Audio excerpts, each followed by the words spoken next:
Barinbao wetland.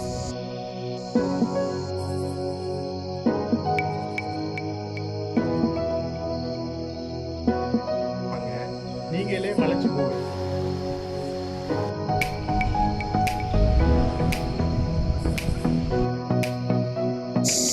Welcome to நல்ல விஷயம். இறைவனின் சாந்தியும் சமாதானமும் உங்கள் அனைவரும் மீதும் உண்டாகட்டுமாக. என்னங்க எல்லாரும் எப்படி இருக்கீங்க? I am fine here.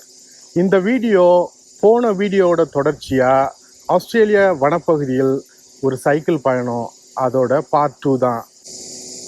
போன வீடியோவை நீங்கள் பார்க்கலன்னா தயவு செஞ்சு லிங்க் வரும், அதை கிளிக் பண்ணி பாருங்கள். இப்போ நம்ம வந்திருக்கிற இடம் பரின்பாவ் வெட்லேண்ட். இந்த இடத்த பற்றி சொல்லணுன்னா ஊரணின்னு ஊரில் உள்ள குளங்களை சொல்லுவாங்க. அதே மாதிரி ஆஸ்திரேலியாவில் உள்ள எல்லா ஊர்லேயும் இந்த மாதிரி ஊரணிகள் இருக்குங்க. ஊரணின்னா குளங்கள் மட்டும் கிடையாதுங்க. அந்த குளங்களை சுற்றி உள்ள காடுகள், அந்த காடுகளில் வாழும் அனைத்து வன விலங்குகள், பறவைகள் எல்லாத்தையுமே சொல்லாங்க. ஒவ்வொரு ஊரையும் இங்கே உருவாக்கும் போது அவங்க இந்த மாதிரி ஒரு பகுதியை விட்டு வச்சிருவாங்க. அதுக்கு முக்கியமான காரணம், அந்த ஏரியாவில் வாழ்கிற வன விலங்குகளுக்கு வாழ்வாதாரமாக இந்த காடுகள் விளங்கும். மேலும் இந்த ஊரில் பெய்கிற மழை நீர் கண்டிப்பாக இந்த இடத்துல வந்து தேங்குங்கிற காரணத்தினால இந்த பரின்பா வெட்லேண்டில் உள்ள சிறப்பு அம்சங்களையும் நல்ல விஷயங்களையும் நம்ம போய்கிட்டே பார்ப்போம் வாங்க.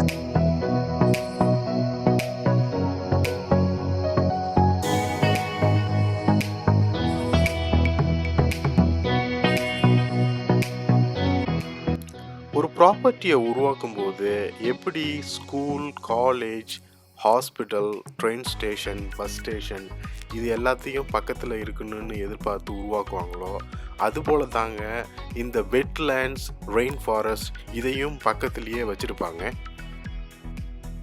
ஒரு ஊரை உருவாக்கும் பொழுது அங்கே உள்ள காடுகள் அல்லது மரங்களை அழித்து தான் அந்த ஊரை நம்ம உருவாக்குறோம். அந்த சமயத்தில் அங்கே ஏற்கனவே வாழ்ந்த விலங்குகள் மற்றும் பறவைகள் தன்னோட வாழ்வாதாரத்தை முற்றிலுமாக இழக்க நேரிடுது. இதுபோல் வெட்லேண்ட்ஸ் அல்லது வனப்பகுதி ஊர் பக்கத்தில் இருந்தால் இந்த மாதிரி பாதிக்கப்பட்ட விலங்குகளும் பறவைகளும் அந்த இடத்துல சரணடைகிறதோடு மட்டும் இல்லாமல் காற்று மாசு, நீர் மாசு இது போல் பிரச்சனைகளையும் தவிர்க்குங்க. ரெண்டாவது, பெருமழையால் ஏற்படும் வெள்ளத்தை கூட இந்த மாதிரி வெட்லேண்ட்ஸ் அப்சார்ப் பண்ணிக்கிறதுனால அந்த மாதிரி பாதிப்பு ஏற்படுறதுக்கான வாய்ப்பும் ரொம்ப கம்மியாகுதுன்னே சொல்லலாம். வெட்லேண்ட்ஸ்னால் என்னன்னு நம்ம தெரிஞ்சுக்கிட்டாச்சு. இப்போ வாங்க அதை சுற்றி இந்த அரசாங்கம் என்னென்ன நல்ல விஷயங்களை செஞ்சு வச்சுருக்காங்கன்னு பார்ப்போம். இந்த பரின்பா வெட்லேண்ட் மொத்தத்தில் 80 ஹெக்டேருங்க. இதை சுற்றி இந்த அரசாங்கம் 8.5 கிலோமீட்டருக்கு ஒரு பாத்வே ஒன்று அமைச்சிருக்காங்க. பாத்வேயோட அகலம் 2 மீட்டருங்க. இதில் சைக்கிளிங், ஜாகிங், வாக்கிங் எல்லாமே போகலாம். நீங்கள் வீட்டுக்கு பக்கத்துலேயே இவ்வளோ அழகான ஒரு வனப்பகுதி இருக்கிறதே ஒரு நல்ல விஷயம் தானுங்களாங்க.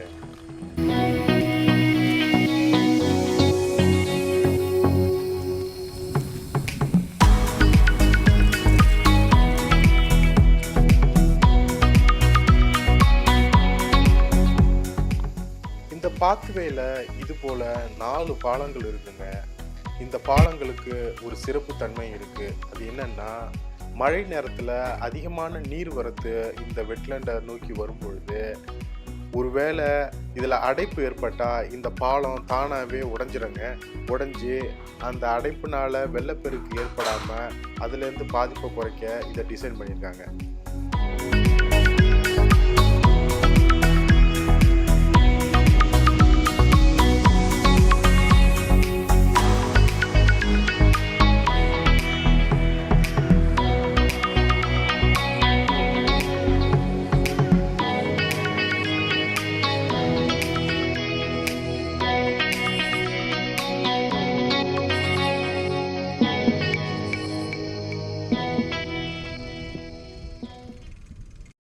இந்த இடம் பரின்பா வெட்லேண்டில் உள்ள ஒரு பார்க்குங்க. இந்த பார்க்கை சுற்றி 6 பார்பிக்யூ, பசங்க விளாட்ற இடம், பார்பிக்யூ ஷெல்டர், அந்த மாதிரி விஷயங்கள்லாம் இருக்குது. அப்புறம் டிசேபிள் பீப்புள் யூஸ் பண்ணுறதுக்குள்ள ஃபெசிலிட்டியோட டாய்லெட் இருக்குது. பொதுவாக பார்க்குனாலே நம்ம நினைப்போம் பசங்களை விளையாட கூப்பிட்டு போகிற இடம் தானே. அது மட்டும் இல்லைங்க, இந்த இடத்துல இத்தனி பாபிக்யூ இருக்கிறதுக்கு ஒரு காரணம் இருக்குது. இங்கே ஒரு சின்ன கேதரிங் பண்ணுறாங்க, ஃபேமிலி கேதரிங். அது பிறந்த நாளாக இருக்கலாம், இல்லை வேறு எந்த வீட்டு விசேஷமாக இருந்தாலும் இந்த மாதிரி பார்க்கு கூட சில நேரம் அவங்களோட வெனுவாக யூஸ் பண்ணுவாங்க. இதில் எல்லோரும் கூடுறதுக்கான வசதி, டாய்லெட், பார்க்கிங் எல்லாமே பக்கத்தில் இருக்கிறதுனால இந்த மாதிரி இடங்களை உங்களோட வீட்டு ஃபங்க்ஷனுக்கு உங்கள் கேதரிங் பாயிண்டாக கூட ஃபிக்ஸ் பண்ணலாம் அட் ஃப்ரீ ஆஃப் காஸ்ட்.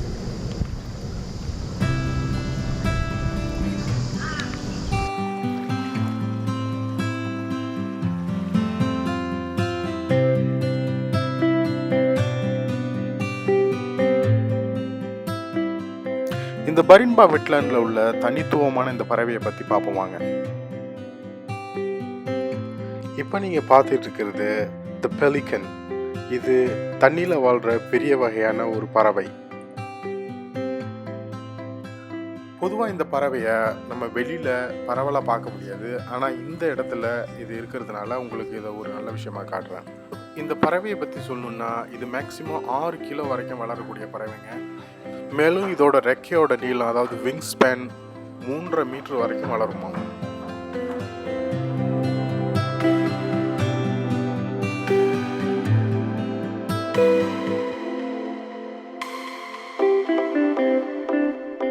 இந்த நீர்த்தேக்கத்தின் ஓரத்தில் ஸ்டெயின்லெஸ் ஸ்டீலாலான 4 மீட்டர் இறக்கை பரப்பு கொண்ட ஒரு சோலாரால் இயங்கக்கூடிய ஈகிள் ஒன்று வடிவமைச்சிருக்காங்க. அதுக்கு காரணம் ஆஸ்திரேலியாவோட பூர்வகுடி மக்களான அபாரிஜினல் இந்த இடத்துல இது போல ஒரு பெரிய கழுகு வாழ்ந்து இந்த இடத்த பாதுகாத்து வந்ததா நம்புறது தான்.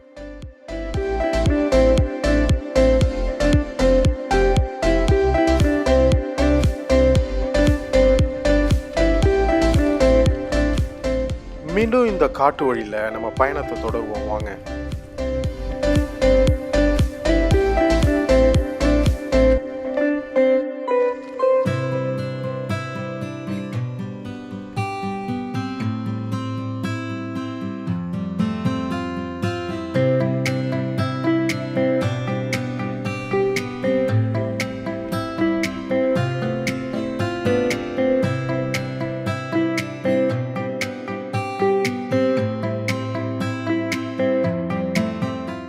நம்ம போகிற வழி எங்கும் இதை போல் இன்ஃபர்மேஷன் பலகைகள் வச்சுருக்காங்க. அந்த பலகையில் இங்கே வாழ்கிற உயிரினங்கள் அல்லது பறவைகளை பற்றின தகவல்கள் மக்களுக்கு விழிப்புணர்வு ஊட்டும் வண்ணமாக அமைஞ்சிருக்கு.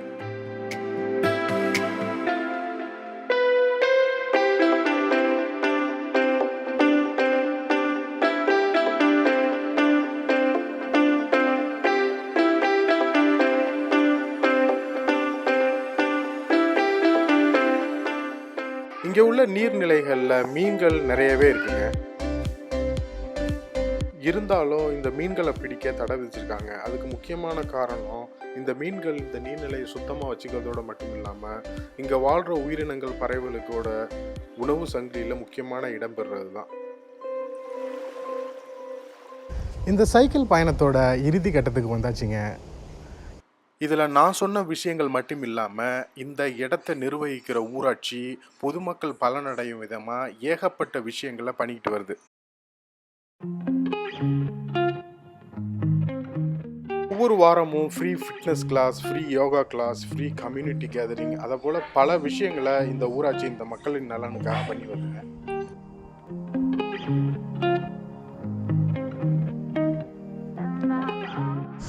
இந்த வீடியோ மூலமாக நான் உங்களுக்கு சொல்ல நினைக்கிறது, இந்த உலகங்கிறது மனிதர்களுக்கு மட்டும் சொந்தம் கிடையாதுங்க. நம்மளை சுற்றி உள்ள தாவரங்கள், விலங்குகள் அனைத்துக்குமே தான். அதனால் தயவு செஞ்சு இது போல் இயற்கை சார்ந்த இடங்களை பராமரித்து எதிர்கால சந்ததிக்கு ஒப்படைக்கிறது நம்ம கடமைங்கிறத மறந்துடாதீங்க.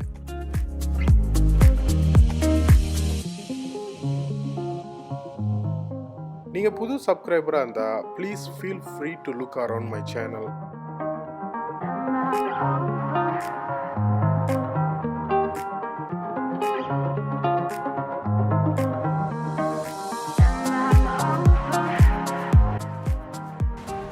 நம்ம வீடியோ உங்களுக்கு பிடிச்சிருந்தா தயவு செஞ்சு மறக்காமல் நல்ல விஷயத்துக்கு சப்ஸ்கிரைப் பண்ணுங்கள்.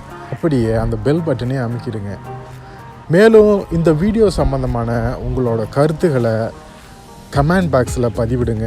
அது என்னோடய வளர்ச்சிக்கு ரொம்பவே முக்கியமாக இருக்கும். மீண்டும் உங்களை அடுத்த வீடியோவில் சந்திக்கும் வரை உங்களிடமிருந்து விடைபெறுவது உங்கள் ஃபாரூக்.